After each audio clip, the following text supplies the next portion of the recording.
Hi everyone. Today we will talk about how to solve Facebook identity problem.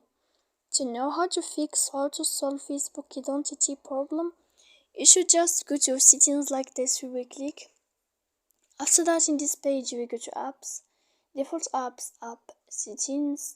When you will see this list, you will go down to find the application of Facebook and you will enter. Then in this page, you will go to click for stop.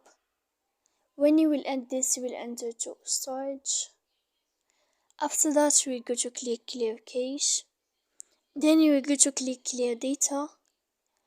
And when you will end all this stuff here, as you see, you can turn off your Wi-Fi. So please don't forget to support us by like and subscribe. See you next time in another video, and thank you for your attention.